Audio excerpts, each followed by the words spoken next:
នេះជាអាហាររបស់អ្នកសូមមើលនេះកុមារហោះកូនឲ្យមើលចុះក្មេងទាំងនេះស្ដាប់បង្គាប់ណាស់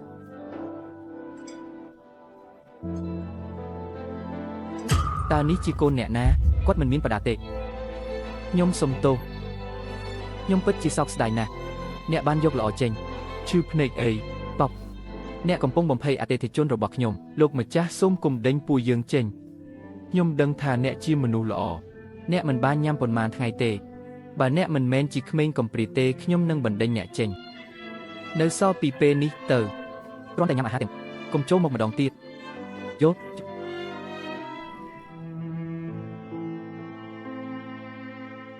មើលម៉ាក់ហេតុអ្វីបានជាពួកគេបរិភោគសម្រាមកូស្តោះទៅវាស្អាតណាស់អ្នកសុំទានតើអ្នកកំពុងធ្វើអ្វីអ្នកអខ្វក់ណាស់ប៉ប់អ្នកគឺជាអ្នកសុំទានរបស់អ្នកកំពុងញ៉ាំសម្រាមអ្នកទាំង3គឺជាអ្នកសុំទានតែមួយគត់នៅទីនេះអ្នកគឺជាអ្នកសុំទានខ្ញុំថាយើងមិនមែនជាអ្នកសុំទានទេអ្នកកំព្រាខ្វក់តោះទៅពួកគេអាចនឹងធ្វើឲ្យយើងអ្នកគឺជាអ្នកសុំទាន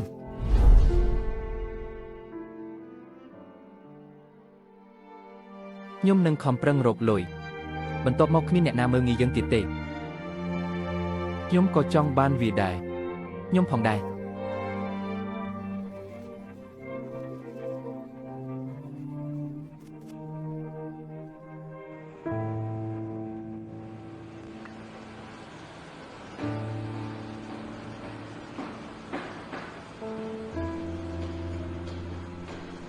ខ្ញុំផងដែរម៉េច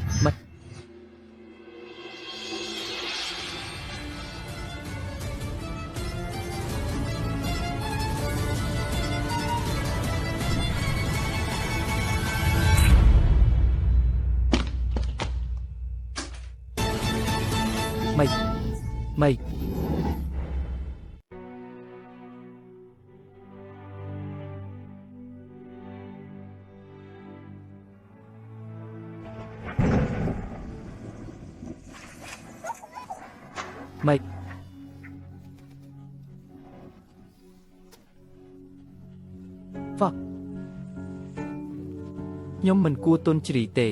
ហើយនាំអ្នកសុំទានចូលលោកខលសឹងខ្ញុំមិនអីទេខ្ញុំនៅតែអាចធ្វើការបាក់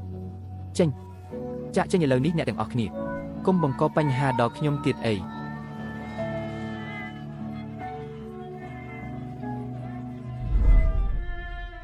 មីតោះទៅពេទ្យខ្ញុំមិនអីទេតោះទៅផ្ទះខ្ញុំនឹងមិនអីទេបន្ទាប់ពីខ្ញុំសម្រាកម៉េចកូស្វីច្បាស់ជាពិបាកសម្រាប់នាងមិនត្រឹមតែចិញ្ចឹមបងប្អូនតែម្នាក់នោះទេប៉ុន្តែនាងក៏រងរបួសធ្ងន់ធ្ងរដែរបាទខ្ញុំមិនប្រកាសថាតើនាងអាចជាសះស្បើយពីរឿងនេះបានឬអត់សោកសៅប៉ុណ្ណាកូនត្រូវវះកាត់ជាបន្ទាន់វាត្រូវបានពន្យាពេលយូរពេកហើយទោះបីជាវាជោគជ័យក៏ដោយអ្នកប្រហែលជាត្រូវបានបិទជាអចិន្ត្រៃយ៍ផងដែរការវះកាត់នឹងត្រូវចំណាយអស់$50,000អ្នកគួរតែតាក់ទងឪពុកម្ដាយរបស់អ្នកប៉ុន្តែខ្ញុំមិនមានឪពុកម្ដាយទៀតទេ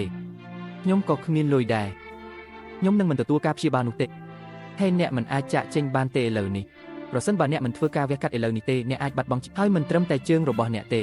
វិជ្ជបណ្ឌិតសូមជួយសង្គ្រោះមីប៉ុន្តែយើងក៏មិនអាចប្រមូលលុយបានច្រើនដែរនាយកនឹងមកដល់ឆាប់នេះគាត់ប្រហែលជាមានគំនិតមួយប្រសិនបើគ្មានវិធីតោះរកវិធីសង្គ្រោះមីសូមជួយសង្គ្រោះប្អូនស្រីតើមានអ្វីកើតឡើងចំពោះកុមារទាំងនេះសូមជួយសង្គ្រោះប្អូនស្រីអស់លោកស្រីបងស្រីខ្ញុំត្រូវការលុយវះកាត់សូមជួយសង្គ្រោះប្អូនស្រីវិជ្ជបណ្ឌិតថតវីគឺជាពួកគេថាចង់លក់ខ្លួនដើម្បីសង្គ្រោះប្អូនស្រីឆាប់ឡើងកូនខ្ញុំបានរៀនអំពីស្ថានភាពជាច្រើនខ្ញុំអាចជួយអ្នកបានប្រសិនបើអ្នកត្រូវការជំនួយវិជ្ជបណ្ឌិតថតសូមអរគុណ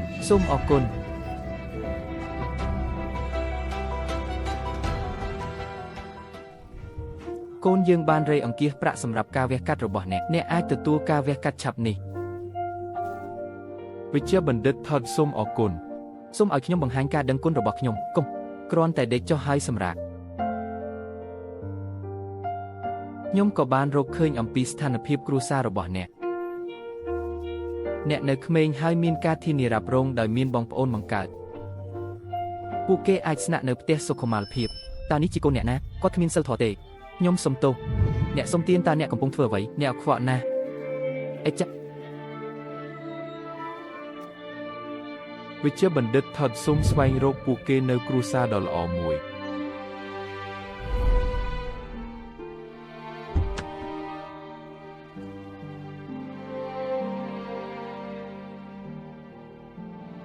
ប្រញាប់ឡើងមេនីឡើងឡានហើយអ្វីបានជាអ្នកមិនចូល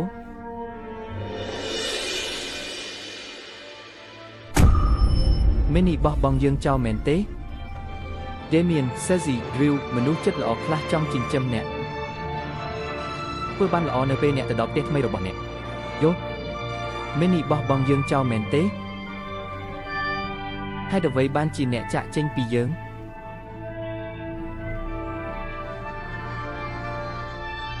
ទេខ្ញុំមិនបានបោះបង់ចោលអ្នកទាំងអស់គ្នាទេ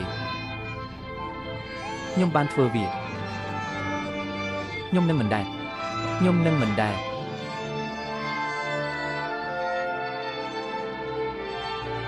Damien, Ceci, Drew សូមធំឡើងដោយរីករាយ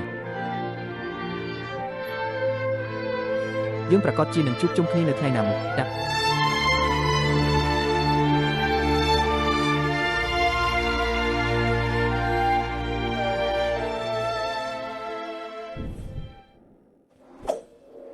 អ្នកទាំងអស់គ្នាឥតប្រយោជន៍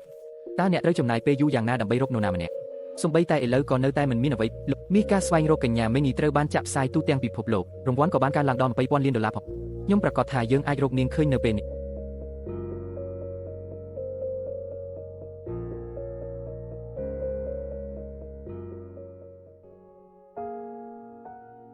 មេនីខ្ញុំបានរកឃើញបងប្អូននាងហើយប៉ុន្តែតើអ្នកនៅឯណា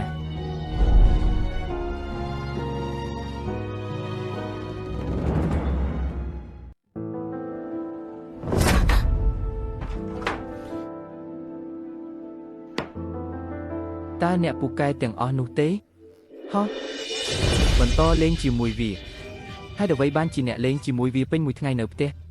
អ្នកនឹងមិនឈប់ធ្វើវាទេគ្រាន់តែសម្រាប់គ្មានអ្វីDamien បិទអន្ទាក់របស់អ្នកឈប់ធ្វើអីចឹងទៅអាចឆ្កែឆ្កួតកុំបោះជំហានលើវាឈប់ធ្វើទៅទេឈប់ម៉ាក់វានឹងប្រឹងប្រែងច្រើនឈប់ដើរទៅស្រីល្ងងអ្នកមិនមានការនិយាយខ្ញុំនឹងសម្លាប់អ្នកតើអ្នកហ៊ានបញ្ជាខ្ញុំយ៉ាងម៉េចខ្ញុំនឹងសម្លាប់អ្នកឈប់វីនាងទៅឈប់សិននាងជាកូនរបស់ខ្ញុំអាចធ្វើអ្វីដែលខ្ញុំចង់បានអ្នកជាសត្វឆ្កេងញីអ្នកជាមនុស្សស្រីឆ្កួតខ្ញុំនឹងសម្លាប់អ្នកទាំងពីរឈប់វីនាងទៀតទៅប៉ាបើត្រូវវីខ្ញុំជំនួសវិញចង់ឲ្យខ្ញុំវីអ្នកទេប្រកាសខ្ញុំនឹងវីអ្នកខ្ញុំនឹងសម្លាប់អ្នកវិកតអញមិននិយាយថាអញនឹងលក់ឆ្កេងញីនោះដើម្បីទិញខោអាវថ្មីឲ្យខ្ញុំទេហើយអ្វីបានជានាងនៅតែនៅទីនេះចង់នាងយើងកំពុងលក់នាងតោះទៅទេកុំលក់នាងបើខ្ញុំអត់យកលុយពីណាខ្ញុំនឹងទៅខ្ញុំនឹងរកប្រាក់យ៉ាងហោចណាស់ក៏អ្នកឆ្លាតដែរម៉ាក់ចាំខ្ញុំនៅផ្ទះ Lucy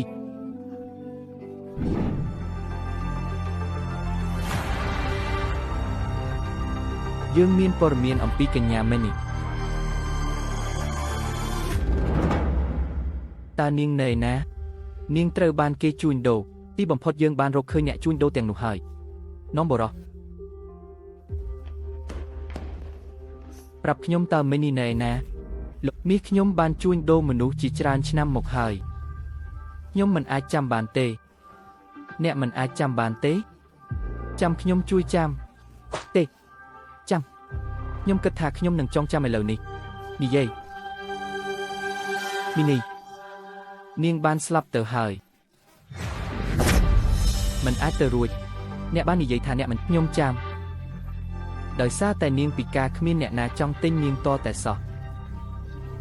បន្ទាប់មកបរិសចំណាស់ម្នាក់មកពីភូមិសន្តិភាពបានទិញនាងប៉ុន្តែខ្ញុំបានឮថានាងបានលាចាកលោកជាយូរមកហើយតើនេះអាចទៅជាយ៉ាងខ្ញុំបានខ្លាចជាវេជ្ជបណ្ឌិតដូច្នេះខ្ញុំអាចព្យាបាលគាត់បាក់ប៉ុន្តែនាងបានទៅនាងបានរងទុក្ខជាច្រើនសម្រាប់យើងទាំងអស់គ្នាជោគជ័យឥឡូវនេះប៉ុន្តែនាងមកវិញនាំគាត់ទៅប៉ុស្តិ៍ប៉ូលីសមកត្រៀមចេញឡានទៀតហើយខ្ញុំនឹងទៅភូមិសន្តិភាពឥឡូវនេះខ្ញុំក៏ទៅដែរខ្ញុំផងដែរ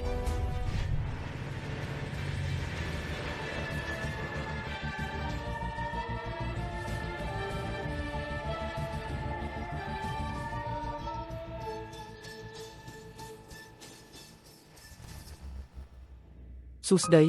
ខ្ញុំលក់សិប្បកម្មមួយចំនួនវាមានប្រាក់តែមួយប៉ុណ្ណោះ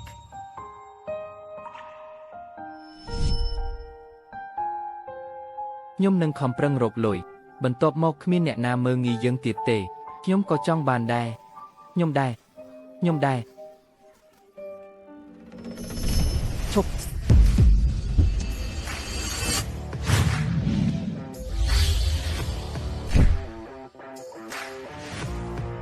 មើលកូននោះសុំទិញសិប្បកម្ម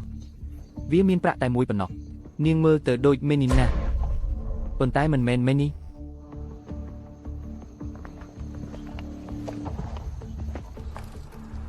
កូនឲ្យរៀនធ្វើនេះណែណាម៉ាក់របស់ខ្ញុំបានបង្រៀនខ្ញុំម៉ាក់នៅផ្ទះទេបាត់នាងមើលទៅដូចមេនីខ្លាំងណាស់ប្រហែលជាមេនីនៅមានជីវិតហើយកូនតើយើងអាចជួបម៉ាក់របស់អ្នកបានទេអ្នកមិនអាចប៉ាថាម៉ាក់ឈឺហើយគ្មានអ្នកណាឃើញគាត់ទេខ្ញុំជាវេជ្ជបណ្ឌិតខ្ញុំអាចធ្វើឲ្យនាងមានអារម្មណ៍ធូរស្រាលពិតប៉ុន្តែខ្ញុំគ្មានលុយទេប៉ុន្តែខ្ញុំអាចលក់របស់ទាំងនេះហើយបានប្រាក់ខ្លះ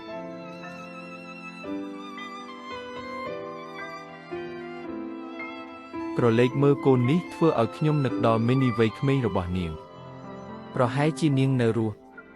អស់ចាក្នុងករណីនោះចូលនាំយើងទៅរកកម្ដាយរបស់អ្នក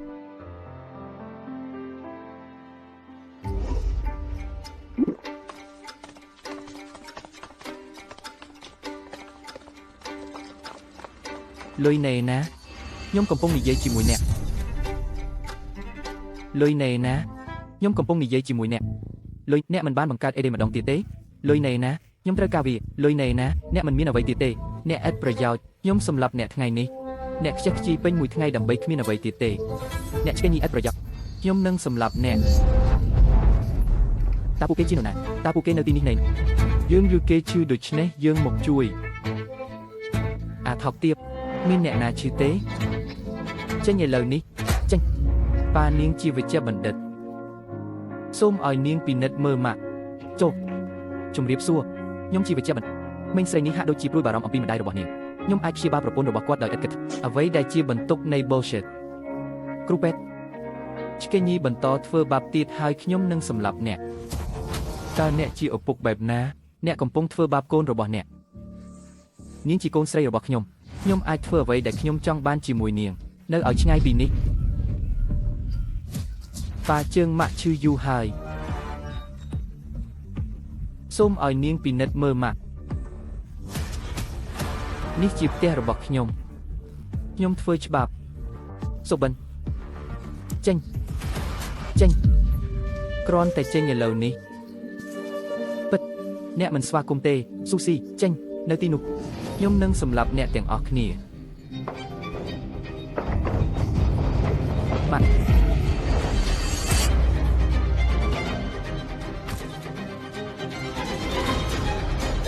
ម៉ាក់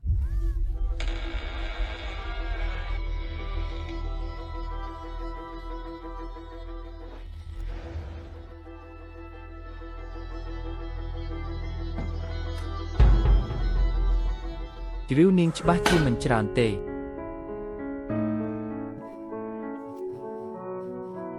ជ្រាវស៊ីស៊ីមើលទៅនាងពិតជាស្លាប់ហើយកូនឲ្យតាមម្ដាយមានជំងឺអ្វី ឆ្កេញីហើយអ្វីបានជាអ្នកនាំមនុស្សស្រមោលទាំងនេះមកទីនេះចូលហើយធ្វើអាហារពេលល្ងាចឥឡូវនេះទៅដូចគ្នាដែរអ្នកទាំងអស់គ្នាខ្ញុំមិនខ្វល់ថាអ្នកជានរណាទេនេះជាផ្ទះរបស់ខ្ញុំចេញពីនេះទៅបើមិនដូច្នេះទេខ្ញុំនឹងសម្លាប់អ្នកទាំងអស់គ្នាចេញខ្ញុំគិតថាយើងគួរតែត្រឡប់មកវិញគូចេញស៊ូស៊ីដាមៀងឈប់ត្រង់នឹងខ្ញុំប្រមានអ្នកខ្ញុំនឹងលក់របស់ដែលគ្មានប្រយោជន៍របស់អ្នកប្រសិនបើអ្នកនេះម៉ាក់ខ្ញុំនៅទីនេះម៉ាក់មើលមានស្រីម្នាក់ទៀតនៅខាងក្នុងស្ត្រីនោះជាម្ដាយពិតរបស់នាងម៉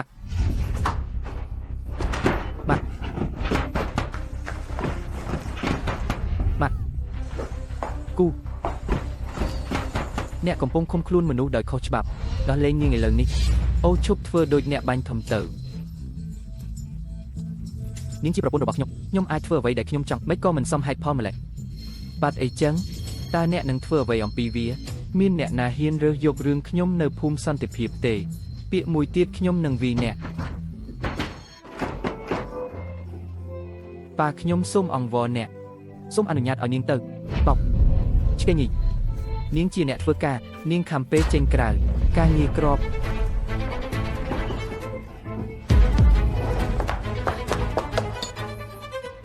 ឆ្កេញីហ៊ានយ៉ាងណាអនុញ្ញាតឲ្យទៅឈួតព្រះឲ្យជួយពួកអ្នកក្រៅនេះកំពុងធ្វើបាបយើងពាក្យមួយទៀតខ្ញុំនឹងវាយអ្នកផងដែរហេគ្រាន់តែអ្នករងចាំ